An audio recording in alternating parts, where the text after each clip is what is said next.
Okay, it looks like we have a good audience today.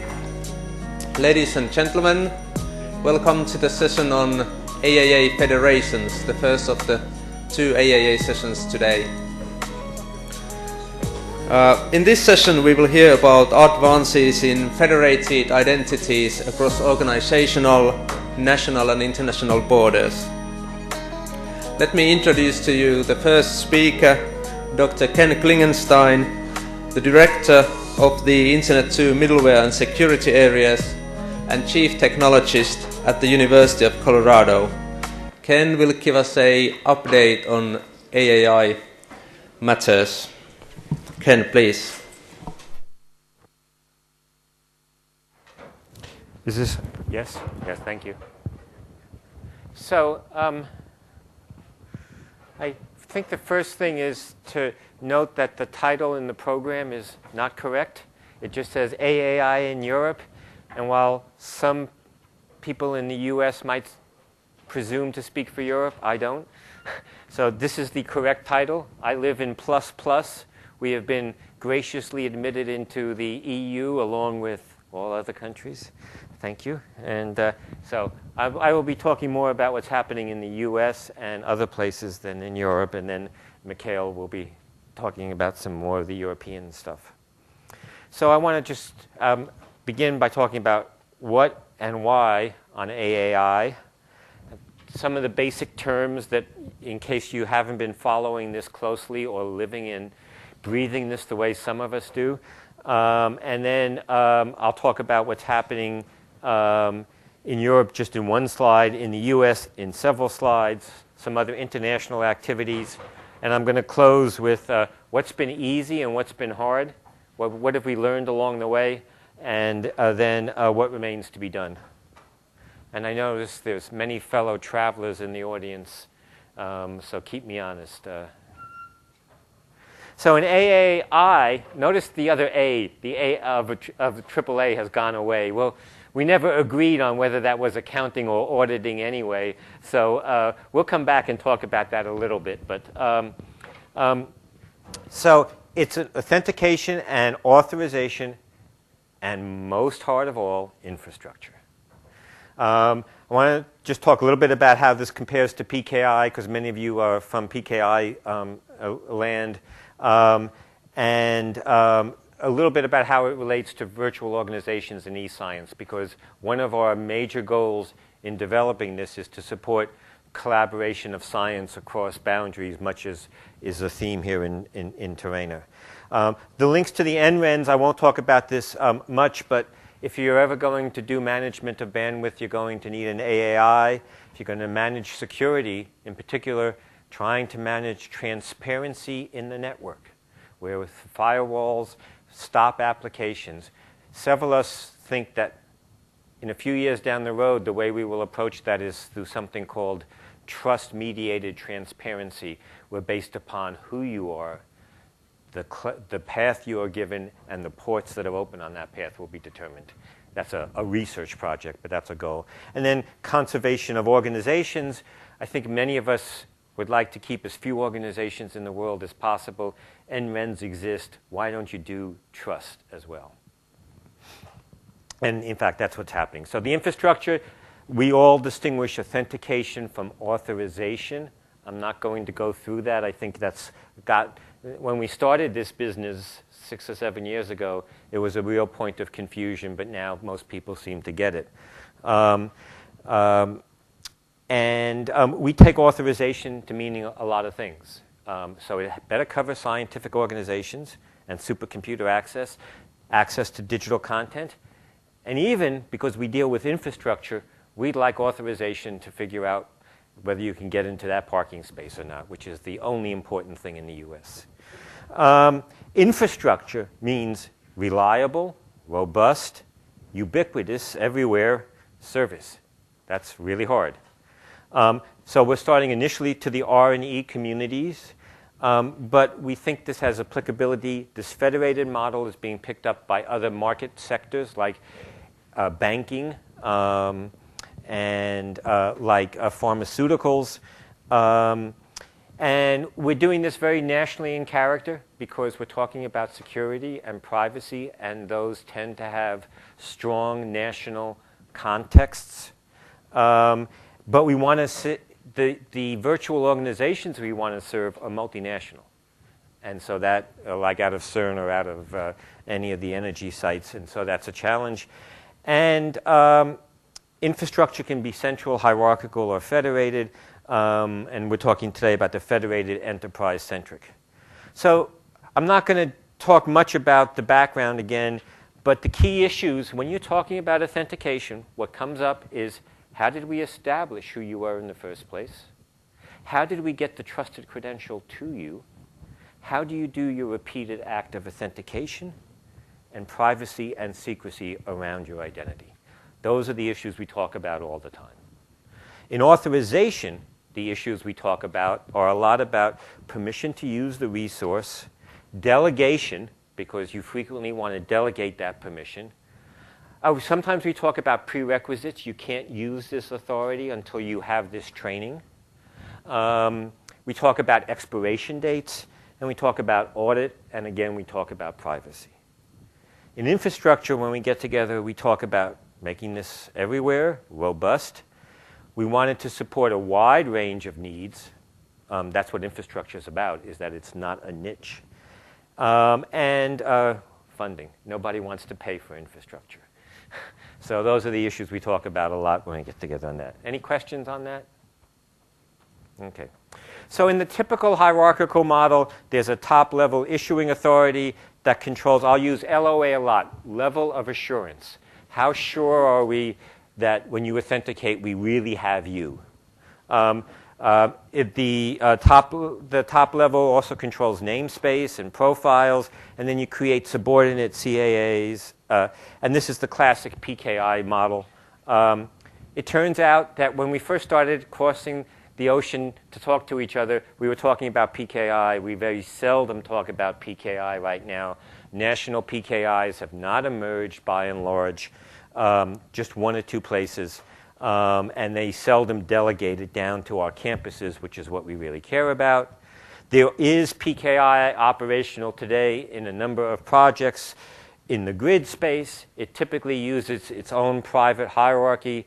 Each virtual organization may have a PMA and issue certificates. It's kind of, we talk about it as PK without the I. There's no infrastructure there. There's just specific use. And one other thing to note about PKI that's just becoming apparent, especially in the pharmaceutical industry, is that it's very tough to do privacy when your active authentication says, here's my identity certificate. I can't get my identity hidden from you at that point. So that has been a problem that's just emerging. Pharmaceutical companies would love to send this calculation off to that remote supercomputer, but they don't want that supercomputer owner to know who's doing the calculation for the research purposes. There's a lot of corporate espionage in this space. In the federated model, different from the hierarchical one, the enterprises and the organizations provide local levels of assurance, namespace credentials. So I will get my credential from my university, as I do, or from my organization, as I do. So I have two identities, but that's not too bad in life. It's 5 or 6, that's the problem. And in the federated model, how you authenticate is a local decision. Each enterprise decides, and that is an important degree of freedom. That makes this thing seemingly deployable because we've delegated to you how you want to do the act of authentication. That says it's going to make it a little bit harder to tie the things together. Hierarchies come tied together. Federations need to tie together. We're in the process of doing the tying right now. It's not easy.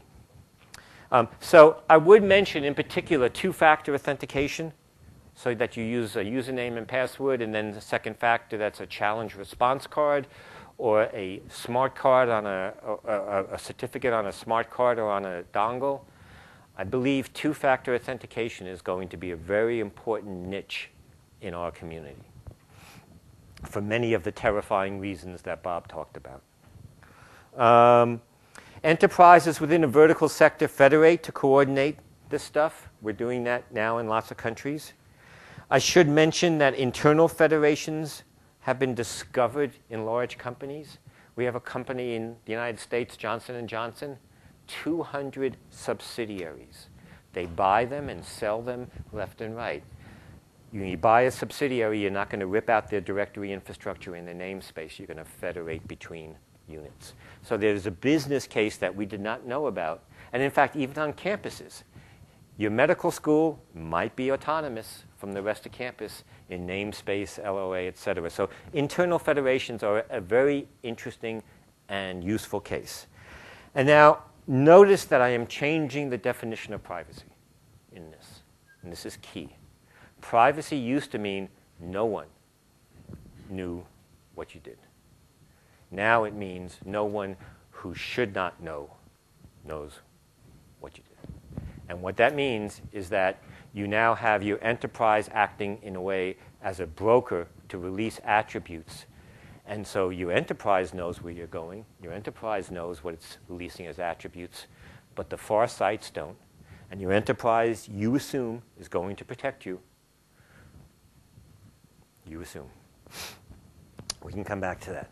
So what is the reality of when we defined authentication and authorization? When you don't have infrastructure, collaborative applications can't be safely deployed. What happened to desktop video conferencing as point-to-click? Well, we're missing some infrastructure there. E-science fails to scale. Dynamic bandwidth allocations can't be made. Virtual organizations create ad hoc, insecure, unreliable, non-transparent, difficult to audit. Duct tape. Is duct tape a universal term? You know, it's that really sticky tape that yeah. So that's what these solutions tend to be. And then we have what we call in the US, because they happen so frequently, privacy spills. You know, where a laptop gets stolen and lots of things get found. So let me talk about federating software, now that we know what federations are. Shibboleth is an open source, privacy-preserving, standards-based system coming out of the Internet 2 community, but now being developed as much in Australia and Switzerland and the UK and Liberty Alliance, large commercial standards group in federated identity management. And Liberty and SHIB have essentially converged around SAML 2.0. And this was the intent from the beginning. We didn't know if we would get there, but it has. That's really useful. I want to credit the Liberty Alliance for giving their intellectual property into SAML 2.0. That wasn't clear. We were always going to go this direction. Unfortunately, when the Liberty Alliance gave their intellectual property into SAML 2.0, there's very little left for the Liberty Alliance to do. So they're going off, but you'd never disband a group of companies that you get together. So they're going off looking for other things to do, and they're looking at address book synchronization, geolocation services, a lot of things that were in Passport. But now they think they could do if Microsoft isn't owning the data, but somebody else is. SHIB will continue to exist after SAML 2.0 because SHIB adds this privacy-preserving set of tools. But we need to refactor on top of SAML 2.0. And in fact, SHIB 1.3 got released yesterday in beta form, and it already has some of the SAML 2.0 stuff. This is not accident. This was our goal, and Scott Cantor of Ohio State University is the lead SHIB architect. He was also the technical editor for SAML 2.0. So Scott sat there with a wonderful set of buffet of technologies that he knew real well in both spaces and did something very good. As you know, there is another candidate for federating software by Microsoft. It doesn't exist yet, but it's very good. It will be released soon. I will talk a little bit about its interoperability with SHIB in a bit. So SHIB is an architecture. It's a project. It's actually a piece of code. There are other code sets out there. I think we've talked now. We want to talk about federations because this is a talk about policy more than technology. So a federation, we believe, is a persistent, enterprise-oriented trust facilitator. We believe it's sector-based, R&E sector for us, nationally oriented because of the privacy. The federated operator makes sure that you're speaking for your institution. That's their biggest responsibility. And then it also circulates metadata to the other federated operators. The members of the federation have their interactions with each other, and now as we're talking about interactions with other members of other federations. And those are bilateral or multilateral, and they use an agreed upon set of attributes because you want the stuff that you're carrying back and forth to actually mean something when it gets there. The members of the federation determine what to trust and for what purposes on an application level basis. So we've been talking in the last few days a lot about eduroam as an instance that would use these multiple federations. And eduroam as an application, remote wireless, remote network connectivity, would decide what levels of assurance need to happen in that space. And then we have a steering group of members that set policy and operations for the federation. So just real quickly, the differences between federations and classical PKI is the payload format SAML versus X509. I'd sure rather deal with an XML than an ASN1, but I'm just an application programmer. And the typical length of validity of assertions, real-time in SAML space, long-term, typically in X509. Our federation uses enterprise-oriented PKI heavily. We are probably the biggest user of PKI in the US. But we don't give it out to end users. We give it out to sites to sign their assertions. It also means that end user PKI, which we believe in strongly, becomes easier because you no longer authenticate with your certificate to some distant site. You authenticate with your certificate to Slack, and then Slack sends out an assertion saying, we got an authenticated user here, and you can do that to start the job and things like that. So it makes the PKI a lot easier. It preserves privacy because Slack can decide that application doesn't need to know the user's name, just that they're authenticated. Or in fact, it can say to you, you can decide how you want to present yourself to that site. Finally, the companies that do this, like Internet2, are planning on offering both services. So in the US, we have some Shibboleth-based federations in Q and InCommon. And I'll talk more about InCommon because that's production. And I do want to say that while this is production, it is not as good a production as what's happening in Switzerland or what's happening in Finland or what's happening in the UK. Okay? We have more lawyers in the US, so it's going slower.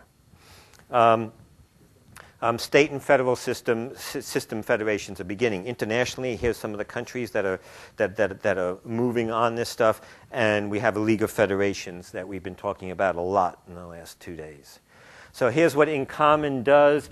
Notice, you don't have to notice the details, but Internet2 operates it. We use that version of Shibboleth, though we're open to other pieces of software.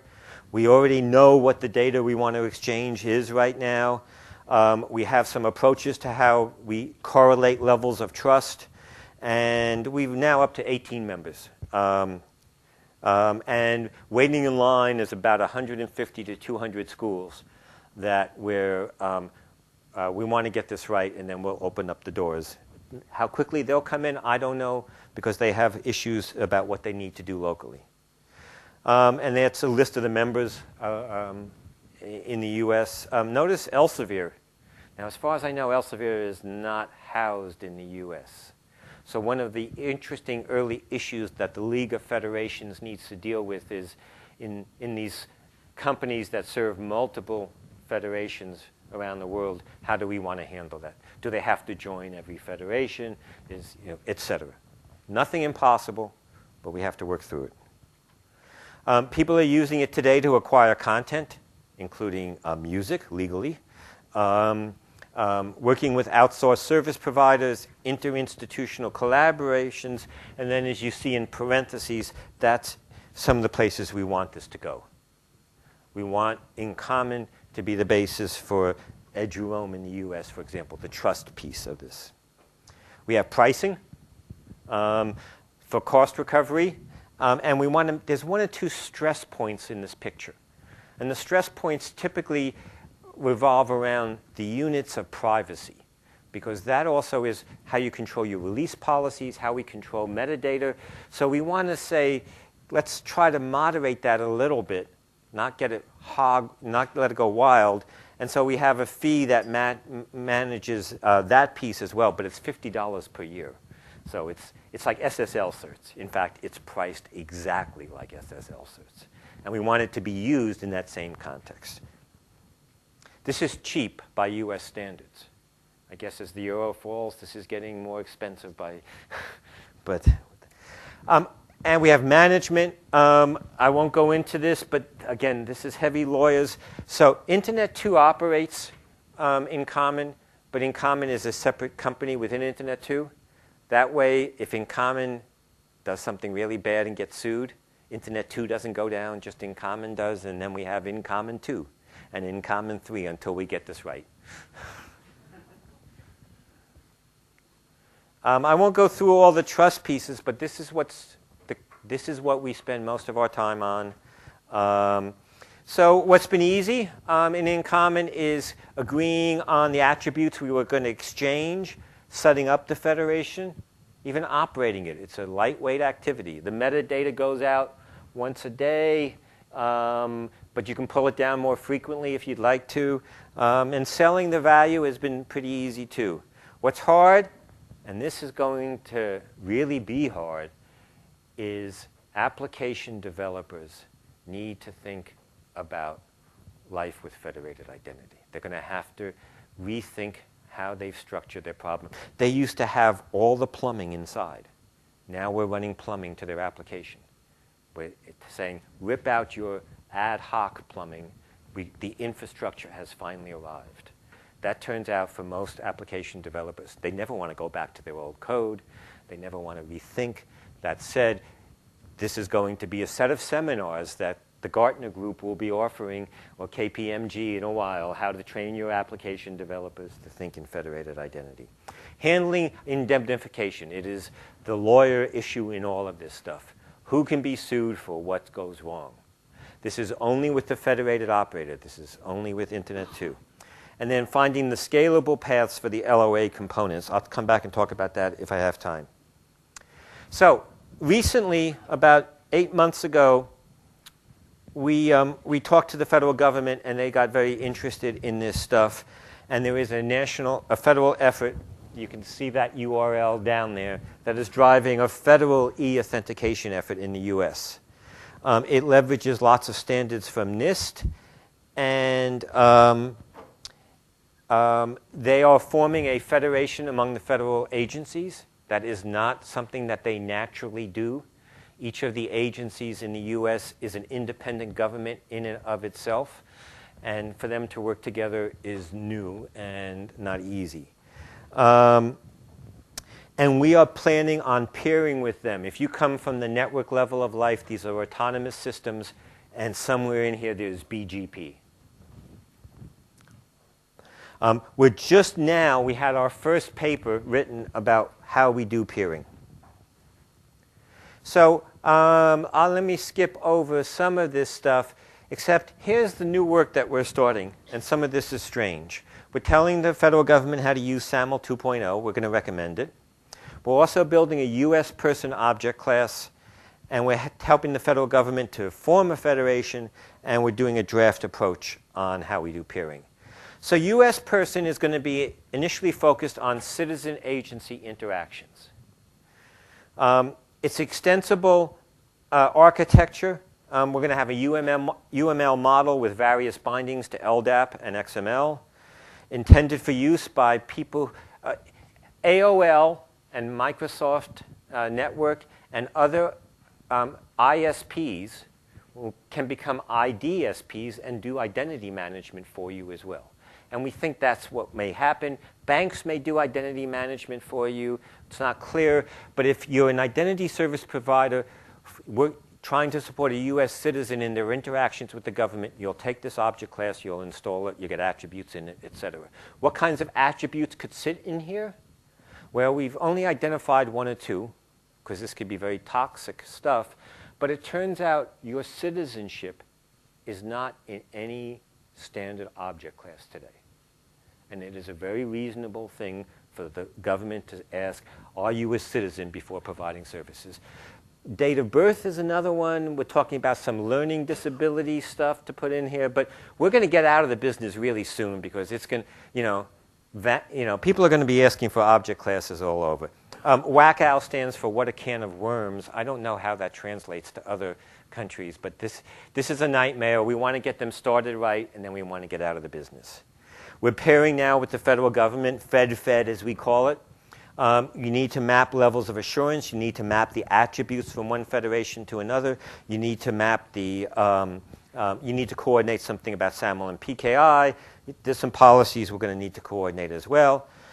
We have been paid money by Microsoft to add some Microsoft compatibility to SHIB.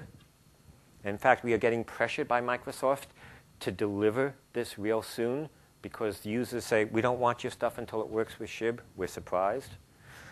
We're surprised anybody wants their stuff after it works with SHIB, but that's a separate issue.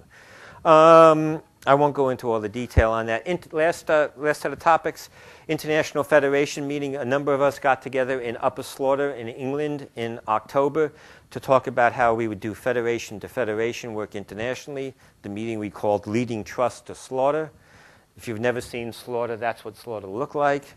That's how we felt going into Slaughter. This was not going to work out. In fact, we identified a set of issues, and leaving Slaughter, we felt like that. So, future, the Australians are producing some privacy management GUIs. That's going to make this very real to people. You're going to have a privacy manager that says, release this information to that site, etc.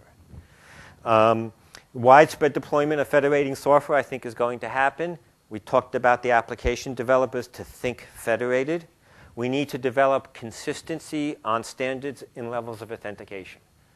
The specific issue that is hard right now in that space is when do you lock out an account after some number of failed password attempts? It is, if we can find a good answer to that question. We dealt with it in the feds. The Fed said, lock them out after 10. And we went, so I'm a student. I don't want my faculty member to post the exam on the web. I'm going to try 10 times on his account. He's locked out. He can't do his work. There's a denial of service attack here. The feds went, oh! We went, you must have realized that already. And they said no. And we went, our tax dollars at work. That's it. Questions?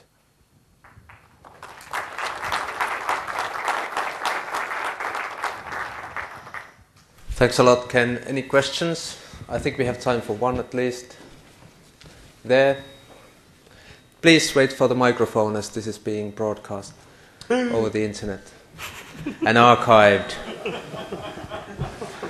So we will be able to see Ken 20 years from now. No, it's more like the people, Microsoft can see me later on today is what I'm worried about. There are two simple questions.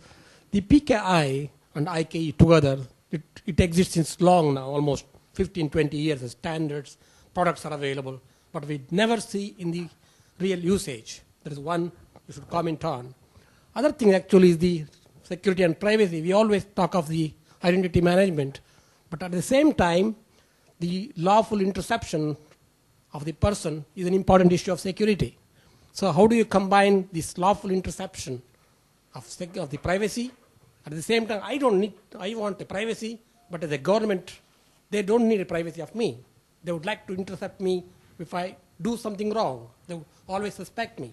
So how do you distinguish lawful interception, privacy with security? I think one of this is a very good question. I think one of the real benefits of this approach is that it does couple privacy and security. Again, slightly different definition of privacy.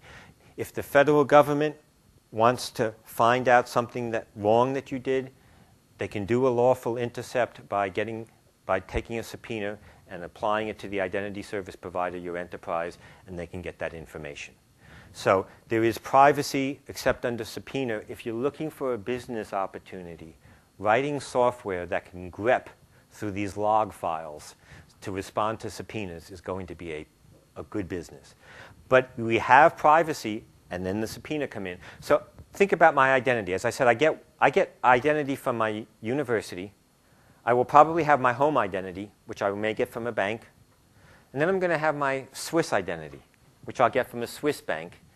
And the interesting thing is, can the US government with a subpoena get that information from the Swiss bank? And we'll see over time, hopefully some amount of time, if that will work. But the fact that the identity service provider can be anywhere in the world will make this very interesting. Thanks again, Ken.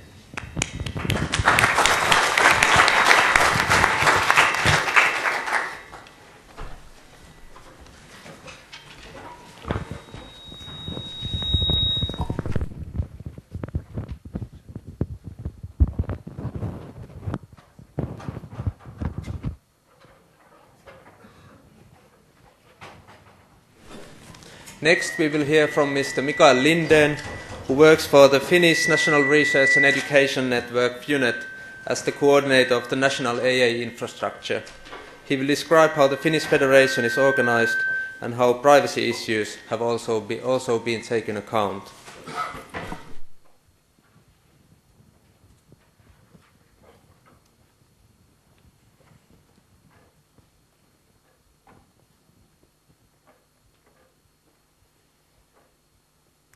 Thank you, Janne. Can you hear me? Yep. So this talk is not at all about technical things, but about policy things. I've realized that technical guys think that everything that's not about techniques is about politics.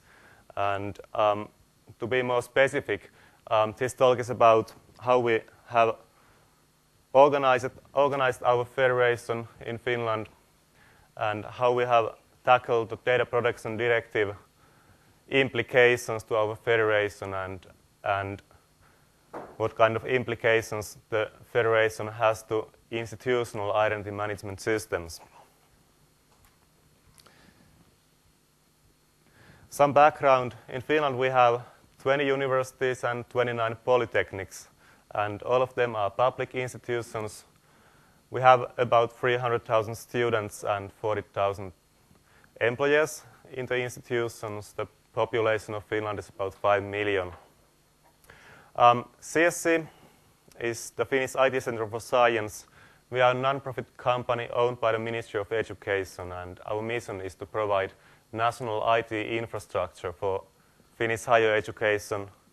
So we operate the FUNET network, our national research network, and we also provide high-performance computing services to researchers in the university. What comes to user administration, well, of course, the end users are in the institutions, and the accounts and the user databases are in the institutions, and also most of the services are in the institutions. So our role is coordinate the activities that are related to identity management in Finnish higher education institutions. About our federation, the pilot federation became operational in December 2003, and it's still up and running. We have 5 identity providers. There are 4 universities and 1 polytechnic, and then we have 7 service providers in that pilot federation. And by pilot federation, I mean that this federation piloted just technology, Shibboleth technology, and it was a wild west in what comes to policies. But now we have the production level federation formed. It was formed 1 month ago, and now we have 5 institutions that have signed the agreement about joining the federation. So it's not bad, just 1 month, and the first 10% of the institutions have become part of the federation. The federation agreement is available in English in this URL, so you can check it there.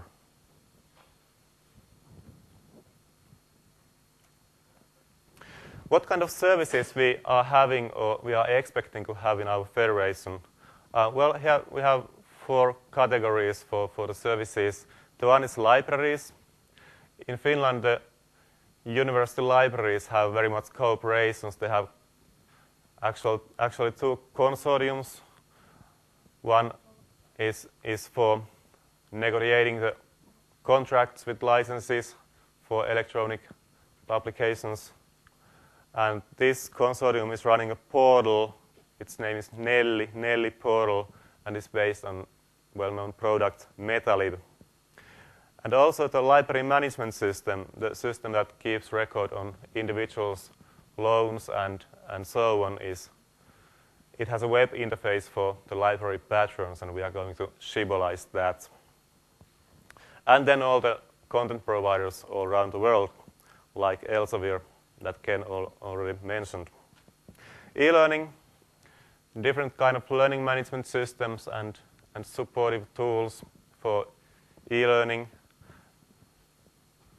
And we have also one service for applying as a visiting student in some neighboring university in Finland. We have Shibboleth that service. Then there are some national organizations that provide services to students or researchers all over the Finnish higher education. One example is the Academy of Finland. It's a public body that provides research funding for researchers in universities, and they have, of course, electronic application form for applying for funding, and they are going to integrate that to Shibboleth. And in the student services, Student Healthcare Service Foundation is a national foundation that serves all university students in Finland, and they would like to put some simple services like reservation of appointments on the web. But at the moment, of course, they don't want to maintain usernames and passwords for 170,000 university students in Finland, and so at the moment they don't have any personal services on the web, and that's the reason they can't authenticate students. And then the last one is about ASP, application service providers. Universities in Finland are government agencies, state universities, and the state government in Finland has decided that all the government agencies have to outsource certain applications, like circulation of invoices and circulation of travel expense reports, to certain Finnish big IT companies, and those services are provided on the web, and they require authentication for the employers. And at the moment, those usernames and passwords are maintained individually and separately, manually in those systems, and we would like to integrate that to Shibboleth. About organization of the federation, when we started to setting up our federation, we found 2 alternative ways to organize the federation. The first one was to organize it as a consortium, and by definition, consortium means a set of organizations that have a common goal to do something, and by definition, it's quite close to what an identity federation could be. So if a federation is organized as a consortium, it means that all the organizations, in our case, higher education institutions that join the federation, sign a multilateral agreement, and in the agreement they specify how the administration of the consortium is organized, how the fees for membership are organized, and probably all the technical stuff in the consortium would be outsourced to some external organizations, and in our case it would probably be CSC, as there's very little commercial support for federated identity at the moment. The other alternative was to organize the federation as a service. And that was the way we decided to go. It's also the way that InCommon and Switch AAI has chosen. So joining a federation means signing bilateral agreement with the federation operator. It is CSC in Finland, and the federation is actually a service provided by the federation operator. And so we ended up to an architecture that's similar to Switch AAI. There's an operations committee or steering group, as Ken called it in his talk, that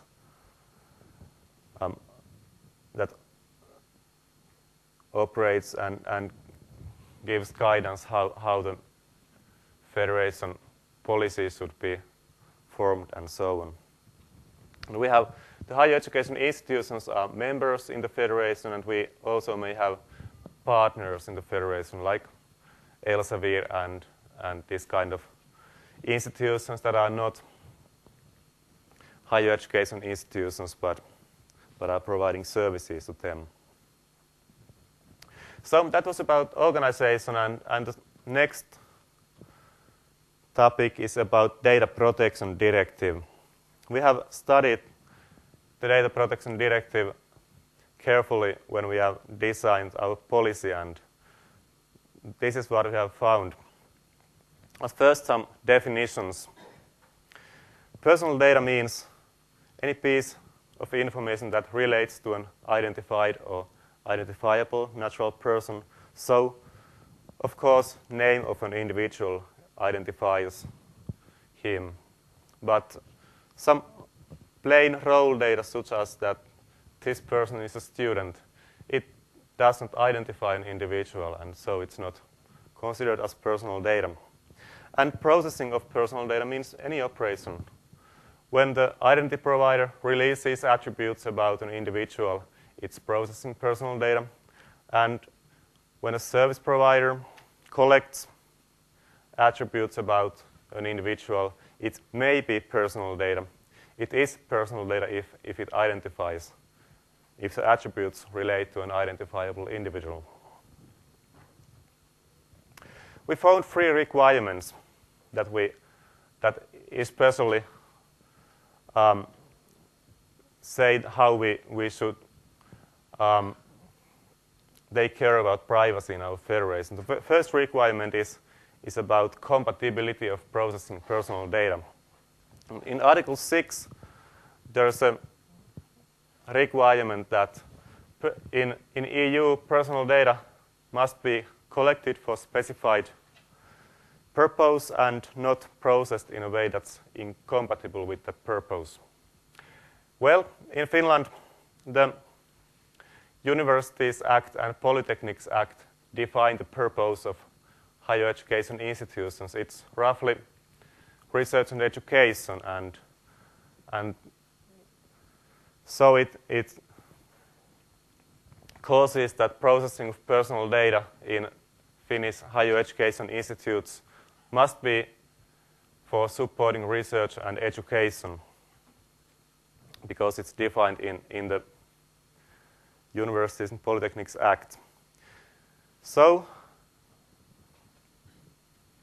the higher education institution as identity providers are not allowed to release any attributes to a purpose that's not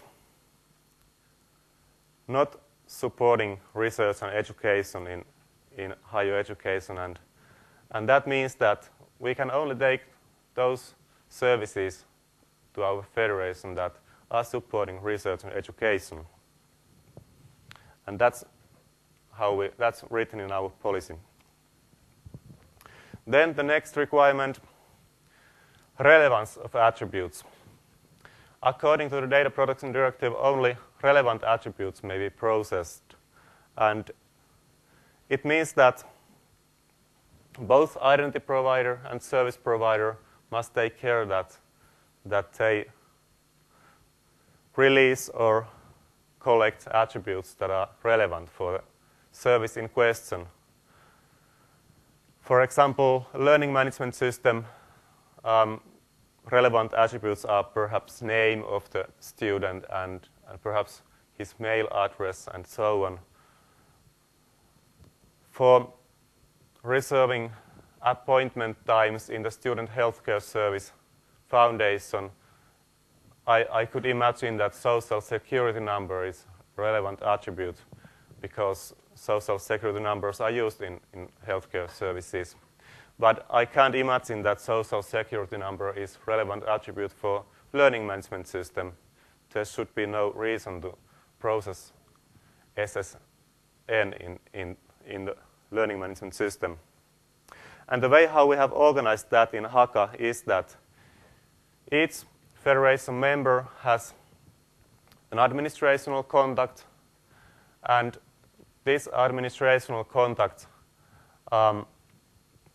specifies and checks all the new services that are willing to join the federation, and administrational contact checks that the attributes that are going to be released to that service are just only relevant attributes are to be released to that service. And in Shibboleth terms, we at CSC as a federation operator maintain and distribute the site attribute release policies to all the identity providers in the federation. So that's the technical means to take care about that only relevant attributes are released to each service.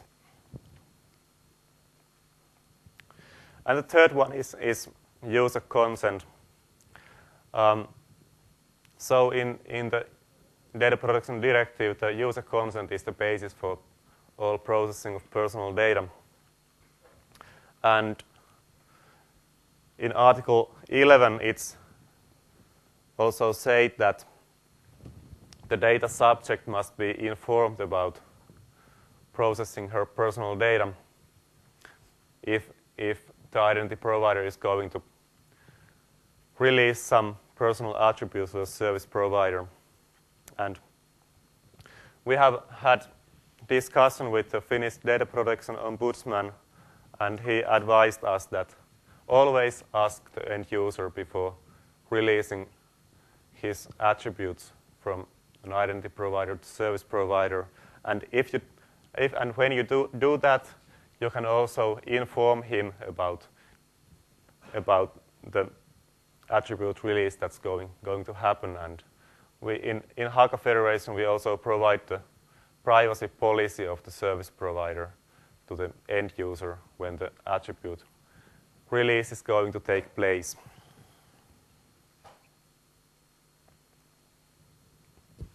So these were the three implications of Data Protection Directive and how we have tackled them in our policy. The last topic is about quality of institutional identity management. One of our fundamental theses in Haka Federation is that the higher education institutions that are joining the Federation must have the institutional identity management fixed and implemented properly before they can join the cross-institutional federation.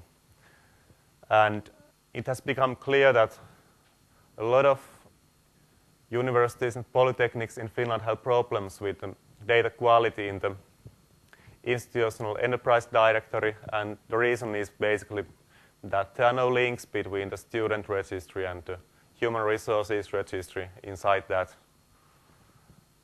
institution.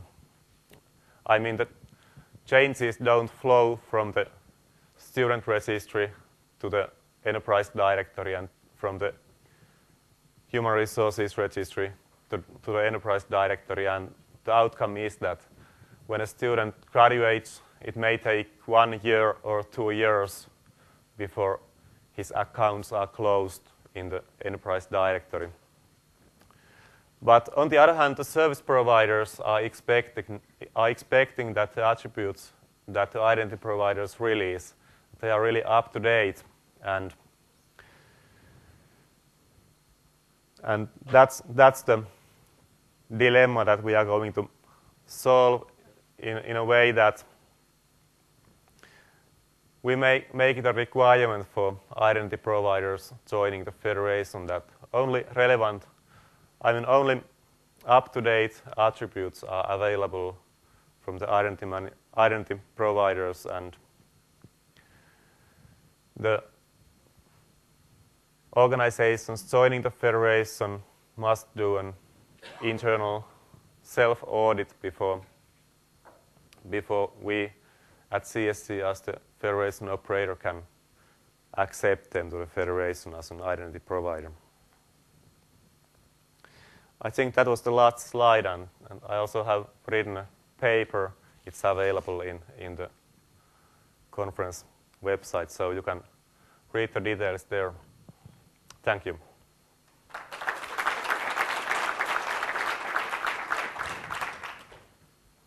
Thank you, Mikael.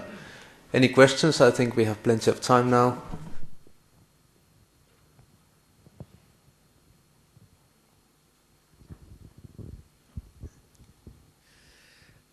Yes, you make the difference between personal data and non-personal data. I was just wondering if it is at all relevant if that non-personal data would also uniquely identify a person, or almost uniquely. I mean, if there's only one medicine student taking a certain class, it is Bob. You're right. There are problems. If there is just one female lecturer in the Institute of Software Systems in Tampere University of Technology, these role attributes, when they are put together, they actually identify an individual. You're right. There are problems with can follow when the groups become very small, and then they become in terms of the data protection directive, those attributes start to relate to an individual. I think Ken had the next question here.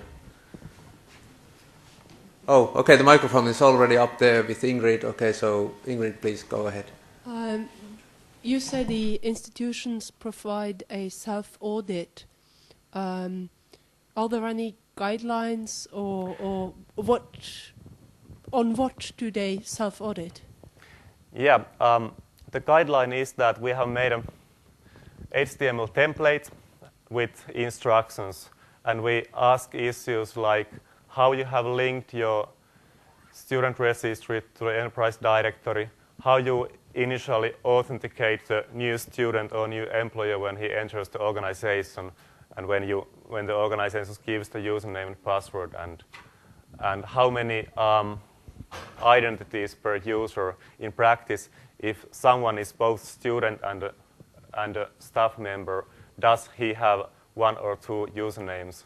And the organizations fill this HTML template and put it publicly in the web, and we read it at CSC and discuss about this template with the representatives of the organization. One or two comments and then a question from Mikael. The issue of when does a role or an attribute become personally identifiable, in Mikael's excellent paper that he wrote, he has a reference to a study in the UK about identifiability. When does an attribute become personally identifiable? I suspect this is going to be an interesting space.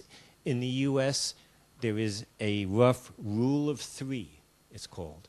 If 3 or fewer people have an attribute, it becomes personally identifiable. There is no case law to back this up, but I talk to my registrars and other people, and that's what they say. So so we'll see how that plays out, but it is an important vulnerability. In terms of the audit, Ingrid, the way that we do it in the US is similar to Finland in that we are counting on self-audit. We have a template that you fill in. When we started working with the federal government, we were afraid that they would require external audits, which is very expensive. And they have said even through the highest level of security, right now at least, you can do an audit internally as long as the audit is being done by a different group within the enterprise. And many of us have our audit department separate from our IT department. So we have some hope, but we always have hope. The question for you now is, on the informed consent, you mentioned the first time the attribute is released.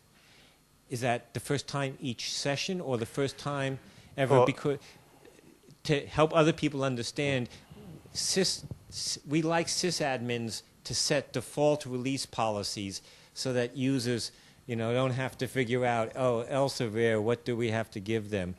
But it gets tricky. So it's for each student and for each user and for each service for the first time. So when one individual student logs into Elsevier services for the first time, he is asked for his consent. But for the second time, he is not anymore asked for the consent. Any more questions? Up there.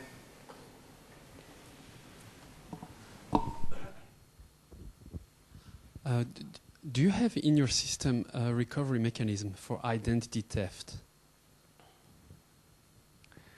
I think this problem of identity theft is not anyhow specific to Shibboleth or an identity federation. Of course, the problem becomes even bigger and bigger when the identity is used in several services around the internet, but not anything specific for this case. No, what I mean is just like, an administration that can handle such a procedure in your specific case, where a person can apply and contest what's happening because you get disconnected from a bunch of services if this happens and you're being denied all these services. So I assume that everyone that will be participating in this federated service will it be a centralized database? Will it be? Has anyone considered that? Since it seems that you plan to apply that very soon. The management of identities is up to each identity provider, and it's up to them to try to figure out how to take care about that if they take place. But certainly these kind of problems become bigger when there are more services that are available for the one identity you have. So perhaps in the future we have to think about and cover them in our federation as well. Okay, thank you very much again, Mikael. Thank you.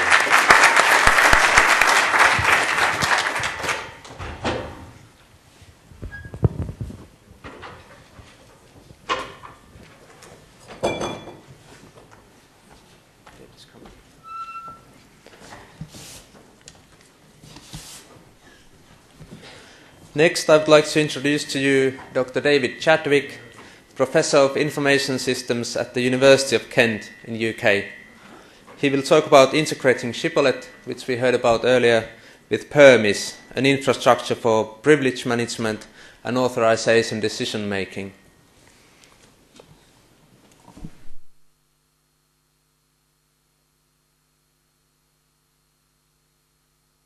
Thank you. Good afternoon, ladies and gentlemen. I'm going to talk about integrating Shibboleth with PERMIS. You've heard a little bit about Shibboleth. You haven't heard about the technical details of Shibboleth. So I'm going to introduce Shibboleth at a more technical level than Ken did and the last speaker did, and then introduce PERMIS, and then look at the benefits of using the two combined together, and look at the technical details of how that combination is done and how you actually configure up your Apache server to use the two systems. So, as you've heard before, Shibboleth is an authentication and authorization system. It enables single sign-on. It's got good privacy protection, and the authorization is based on the user's attributes that are transferred from the user's site to the target site. So, I've got a couple of pictures that show how it works. So, The user can be based anywhere on the internet, and he wants to access some web service which has a Shibboleth, it's part of a Shibboleth federation with his own university. So he goes through to the web service and said, I'd like to access your services. Now this may be something like Elsevier publication service or something like that, and he wants to download books or whatever. And the service says, well, I don't know who you are. I don't even know where you come from. So it redirects the user to what's known as a Where Are You From service. And this Where Are You From service gives the user a picking list. And the user goes to the picking list and says, I'm from this university here. And then the Where Are You From service redirects him back to his own university. So now wherever he was on the internet, he's now back to his own university. And he authenticates to his own university using his normal login credentials. So this is how you get the single sign-on feature for contacting web services everywhere. You're always redirected back to your home university, and you use your own login credentials to authenticate to your service. And then your university then talks back to this site and said, we have identified this user, he's definitely one of our users, and it passes like a random number called a handle, which goes back to that site. So the site doesn't know who you are. All it knows is you are a user from that site because the site has told me you are, and there's a trust relationship between the university and the resource provider because they both have PKI certificates that authenticate messages to each other. So now the target site knows who you are. But at the moment, it doesn't know what you can do. So it doesn't know how you're authorized because this target site may have got lots of different services on offer, and you may only have subscribed for a subset of them. So the next thing that happens is the handle that came back from the site is passed to this SHA service, which is an attribute requesting service, and that sends a message back to your university saying, can you return me the attributes for this user, okay, with this handle? I don't know who the user is, but he's got this handle, and back come a set of attributes. So that attribute might say, this guy's a professor, or it might come and say, this guy's an undergraduate student, or it might say he's studying biology, or whatever. So he gets a set of attributes that comes back, and based on those attributes, then the Shibboleth authorization function can determine whether you've got access to what you want to see. Because, as we said, there may be different services there, and people with different sets of attributes get access to different services. And so back will come access granted or access denied if you don't have access. And that's basically how it works. Okay? So what is PERMIS, and where does PERMIS come into this? Well, PERMIS is actually an authorization system where users are given roles, and these roles can be digitally signed as attribute certificates. So rather than just plain attributes, which have got no protection with them, we can actually have attributes that are digitally signed by the people who give them, so that you can have an attribute proven to be yours because someone has signed it, a manager has signed to say that attribute is yours. So given a username, who you are, given a target you want to go to, an action you want to perform, PERMIS will say whether you're granted or denied access to that based on these attributes that you've got and based on a policy. So the owner of the target creates a policy. Now, this policy can be quite specific. It can have conditions in there like you're only allowed access between the hours of 9 and 5, or you're only allowed access if your bank balance is greater than so many euro. And the policy can be quite complex, can have detailed things in there. So the authorization to the target side can be much richer than it is under simple Shibboleth. And it can work in push or pull mode so that your attributes are either pushed to the target site or are pulled from the target site. So this is a diagrammatic representation of the PERMIS system where we can have Shibboleth here doing the authentication, and then the decision request is sent to PERMIS. This user is wanting to access these resources on this site. Can he do that? And PERMIS will consult the policy, look at what the policy says about who's allowed to do what under what conditions, and if you fulfill the conditions, it will then say, yes, you're granted, or no, you're denied access. And as I said, PERMIS has got distributed management. So the person who owns the target site, in his policy, he will say which sites he trusts and what he trusts them to do. So in this particular example here, we've got the owner of a particular resource, a particular target resource here. He's created a policy, and in his policy, he's said he trusts this lady at this site and this gentleman at this site to issue attributes to groups of users from these various sites, so that when those users come in, if they haven't got attributes that are issued by the particular managers that are in the policy, they won't be trusted. So we've got a much tighter grain of control here that the manager of the target site can not only say what attributes they must have, but who must issue the attributes. And this now gives us a distributed functionality, which we'll see in the next in the slide coming up.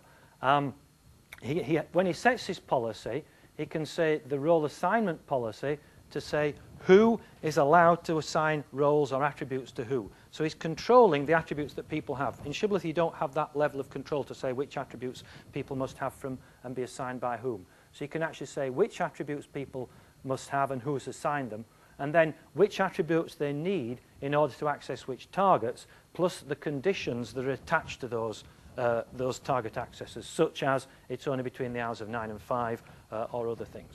Okay? It supports what's known as hierarchical role-based access control. Hierarchical role-based access control is a system whereby superior people in a role hierarchy inherit the privileges of subordinates. So if in your hierarchy you've got undergraduate students with postgraduate students superior to that, with members of staff superior to that, then any privileges that you're given to undergraduate students will be automatically inherited by postgraduate students and members of staff. And so by building the hierarchical RBAC, again, we can have a more sophisticated policy for giving access to people. It also supports delegation of authority, and this will be in the next release. Dynamic delegation of authority allows managers to give privileges to staff, and those staff to give privileges to subordinate staff as much as the policy says, so that in your environment, if you want to allow someone to access a resource on your behalf, and dynamic delegation of authority has been authorized by the policy, then you can give an attribute to someone who can then go and access the resource on your behalf because they've got the privilege dynamically delegated downwards. And another thing that we work on is separation of duties. Separation of duties is another RBAC feature which says that in order to do a particular thing, particular task, you cannot have two competing roles, because two competing roles would cause a conflict. An example there would be you can't be an examiner who writes an exam and a student who sits the exam. Yeah, that would be conflicting roles, and so you'd want separation of duties there to say that if you're going to have a site that's going to manage exam papers, you wouldn't want the same person to actually write the exam paper and then to subsequently go and answer the exam paper. And separation of duties will give you that feature. Okay. So if we combine then together Shibboleth and Permis, these are the extra features that we can get. This would be standard Shibboleth. Standard Shibboleth, you have basically one entity within your origin site that issues attributes. You can't actually control that so much, and you can't check that it's been given by those persons because there's no digital signing. But nevertheless, in your Permis, in your Shibboleth policy, you will accept there's one person at the origin site who will give attributes to people, and that would be standard Shibboleth. We can put a Permis policy here, which will actually not only say what those attributes are, but we can actually put more conditions on those attributes as to who gets access to what by putting Permis as a decision engine and transfer normal Shibboleth attributes. But we can also, once we've got Permis there, we can have multiple different people at an origin site giving attributes out. So rather than a single person who gives out attributes now, in our policy over here, we can say we can trust multiple people to give out attributes. So we can now distribute authority in our home site. And that's typically what organizations will want to do. They won't want to have one person giving out attributes to everybody in the entire university. They want to delegate down to departments, and sometimes even to lower than departments, to actually members of staff. So with the multiple authorities of Permis, you can actually have multiple people, and you can say, this person can give attributes out to computer science, this person can give attributes out to chemistry people, this people can give attributes out to the arts faculty, etc. And you can actually control who can do what. The other thing you can do, because we've got multiple allocators of attributes, we can now actually base authorization not only on the attributes that you've got from your home site, but attributes that you might get from other places. So, for example, we could have a policy to say you're allowed to come in and access it, but only if you're a certified engineer and you've got a certificate issued by Novell to say that you're a certified Novell engineer. And so you can actually have attributes issued by other than people at the origin site. So basically, because we've got this distributed functionality, the issuer of the attributes can effectively be anywhere in the world, and all of those can authorize you access to a target. The other thing that Shibboleth requires is that you trust the LDAP service of the origin site, because the attributes are coming from the LDAP service and they're unprotected. The target has to rely on the origin protecting the attributes in its LDAP server from being tampered with and for being changed. Now, in some cases you may say, well, that's not strong enough. I actually want to have digitally signed attributes stored in the LDAP, in which case, with PERMIS, because it supports digitally signed attribute certificates, we can say that the origin site must store digitally signed attributes in its LDAP. Then we don't need to trust LDAP, because if anyone tries to tamper with the LDAP, they can't actually tamper with digitally signed attribute certificates because they don't have the keys to actually create the digital signatures. So we can actually strengthen the security by requiring that the attributes are digitally signed. And finally, what we can do is, if we have a target site that supports standard Shibboleth, but your site supports a rich infrastructure with multiple people giving out digitally signed attributes to anywhere, you can run a PERMIS PDP at your origin site, which will read in all these attributes, validate them according to your policy to make sure that the attributes were allocated in accordance to your policy, and then it will take off the signatures and it will forward the attributes that are according to your policy, send them across as standard attributes, and then the target site that works in standard Shibboleth mode can actually use those standard attributes. So those are the different ways we can actually plug the two infrastructures together. Technical details. Shibboleth is built on Apache. So typically you have an Apache server at the target site, and you have an Apache server at the origin site as well. We've built an Apache module called modPermis, which is written in C and called from Apache. And then this, via the Java native interface, calls the Permis, which is written in Java. So that module is plugged in and is loaded when Apache comes up. Now, each Apache module registers with Apache to say what phase of the Apache processing it will handle. And it's known as a handler. And a particular module can register to handle 1, 2, 3, or 4 functions, which I'll show in the next diagram. And so Apache, when you've registered to be a handler, Apache will call the module and say, OK, I've got this particular thing that needs doing. You're a handler for this thing, which might be authentication, authorization, or whatever. Over to you to handle it. And then Apache hands over to your code and says, deal with this for me, please. And the code's got 3 choices. It can deal with it and return OK, in which case Apache says, OK, that function's been fulfilled now by this piece of code. I don't need to call any other handler because you have dealt with it OK. Or you can return an error saying, I've handled it, but there's something wrong. You must reject the user. It's a failure. Or you can decline to handle it, in which case Apache will say, OK, you didn't handle it. I'll now go to the next handler in the list, and I'll pass it to that piece of code. So you can see how you can have mod Permis, mod Shibboleth, and mod anything else as a set of handlers. And if the first ones decline, it will pass down the line to the subsequent modules so that eventually your module, wherever it is in the list, will get hold of it if it's meant to be for you. Now, because we're going to do the authorization, then we have to make sure that mod Permis is called before mod Shib so that we get a chance to do the authorization. And if it isn't for us, then we'll then pass it on and Shib can do it. So this is a pictorial representation of how the Apache module handling works. We've got in this diagram, we've got 3 different Apache modules. These are the handling functions that can be handled. There's handling an incoming URI, there's handling authentication, handling authorization, and then module-specific handling, and then finally returning the response. Apache Module 1, this happens to do our URI translation, authorization, and module-specific check-in, whereas Module 2 happens to do authentication and authorization, and Module 3 happens to do authentication and response handling. So each of those will be called by Apache in turn. So first of all, it comes to URI file translation handling. Well, in that case, there's only one handler for that, and that will handle it. Now, when it comes to authentication, it will call this handler first and say, can you do the authentication of this user? And if that says, OK, he's authenticated, or no, he's not, then the user will be rejected. But if it declines, it will then pass it on to the handling function in this other module and say, can you handle the authentication of this user? And that one will then get a chance to actually authenticate the user or not. So you can see in the authorization phase, what we want is we want Permis authorization mod permis to be here so that it will handle it first. If it determines that this request is not for permis, it will then decline it, which can then pass it on to any subsequent authorization handling. So this is how we link them together then. There's mod permis, which is called by Shibboleth, indirectly by Apache. That goes through the Ginny connector, which goes into the Java permis implementation, makes its decision, returns its decision, in which case the user will then be let in or not let in. And this can be attributes or attribute certificates which are passed to mod permis, and it will make decisions based on either or both of those.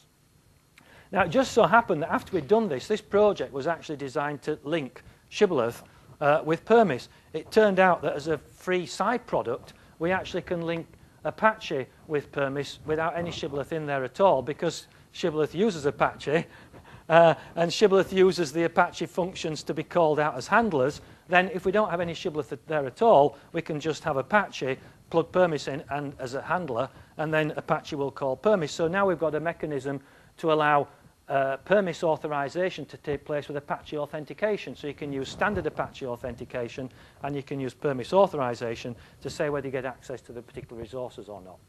So how do you configure up Apache then?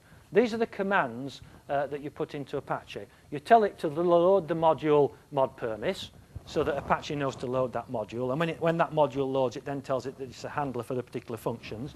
You have to tell it what policy you're going to run with. This is a feature that allows the manager resource to have multiple policies. Each policy is uniquely identified with a globally unique object identifier, so that we never get policies mixed up. And you tell Apache which policy number to use, and then when it reads the policy in, it'll make sure that the policy that it's actually using now is the policy it was meant to use, and it's not going to use any other policy. So you have to tell it which policy number to use. You tell it who the signer of the policy is, because again, the policies are digitally signed in permis. This means that people can't tamper with your policies. You set up the policy, you sign it, and nobody can tamper with it because they don't have your private key. The other advantage that you get is with Shibboleth, if you want to change, and you're the owner of the resources at the target site, if you want to change who has access to your resources, the only way you can do that in Shibboleth is to go along to the Apache sysadministrator and ask him to change the configuration of the Apache. Now, that is not the right way to operate. Someone who owns a resource shouldn't need to go to the Apache system administrator and say, I want you to alter your Apache administration so that people can get into my resource. Now, with permis, you don't need to do that, because once the Apache is set up, then you can actually alter the policy, and you can alter the policy, sign the policy, and hey, presto, a different set of people will get access to your resources, and you won't need to go and talk to the Apache administrator, because the Apache will automatically read in the policy, it'll check it's signed by you, and whatever's in that policy is the authorization policy that will rule on your resources. So you can dynamically change your policy for who gets access to what without actually needing to talk to the Apache system administrator. So the policy is signed by you. You tell it where the policy is located, which is in your LDAP directory. Typically, that's the place we store them. And what permis does then, it goes to this LDAP directory, it looks in the name of the signer, and it gets the policy from your entry in the directory where you've stored it.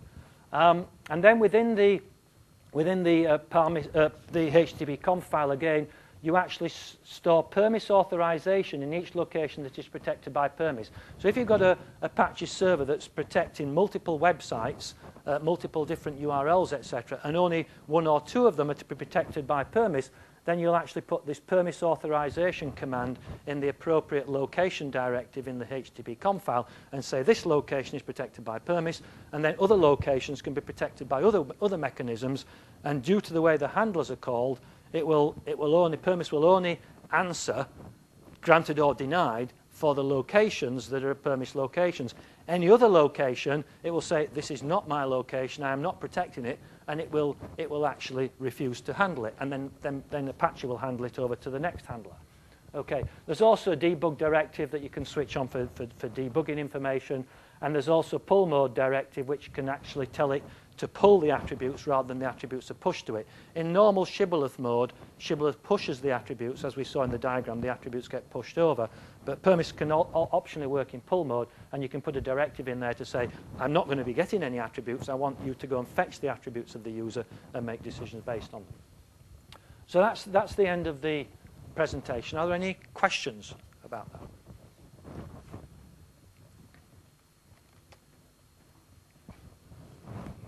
Yeah.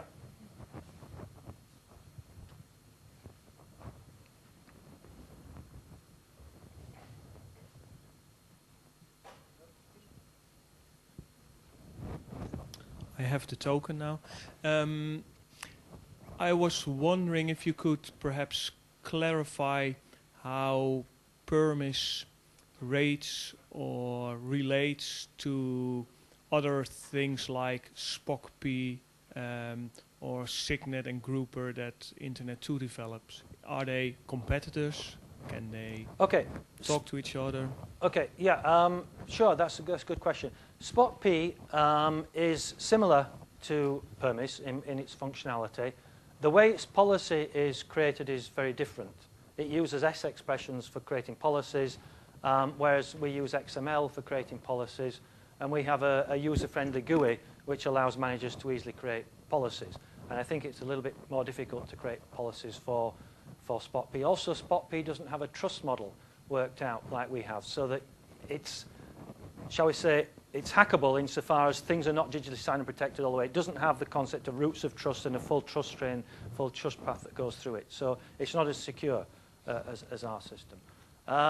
In terms of, you asked about Grouper and Signet. Signet is a mechanism for controlling roles and saying who has roles. Signet could actually be used as a front end to Permis. So you could use the web interface of Signet to say these users will have these roles, and then what you'd need to do as a back-end module is actually, when the roles are being created, digitally sign them and store them in LDAP. And then Permis would pick them up and use them, or Shibboleth would pick them up and use them. So there's a good match there with Signet and Permis. Grouper, I'm not too familiar with what it actually does. So just remind me, and then I'll see if I can answer it. Actually, I also don't know exactly what it does. I had the idea it was trying to do something similar to what Permis is doing, but I think it's in very early stages, so I might be completely wrong. Well, okay, open to the audience. Does anybody know? Ken's just gone, actually, because he could have answered that probably. Anybody else know what Grouper does? Yeah, so, I mean, okay, we have someone at the back. Diego, you know. Yeah, a little bit, okay. I have a slight idea. Originally, it was, if I remember well, it was the idea of Grouper was to find a way of distributing group management among directories. The Grouper group, so to say, was very active for during a period, and I was mainly lurking at the list. Afterwards, I guess they have stopped a little bit because I guess they're planning to pass Grouper functionality into Signet somehow. Right, okay. So I'm following an approach similar to Signet. Right, that's my impression. I'm not exactly sure, but that's my impression. So it would probably be fair to say it's more concerned with how roles and attributes are given to people. Okay, fine. So then Permis can be the decision engine. Then once the roles have been given, you can put a policy in to decide how they're used. Okay. Any more questions? Anyone? Okay. No questions in that case. Thank you, David. Thank you.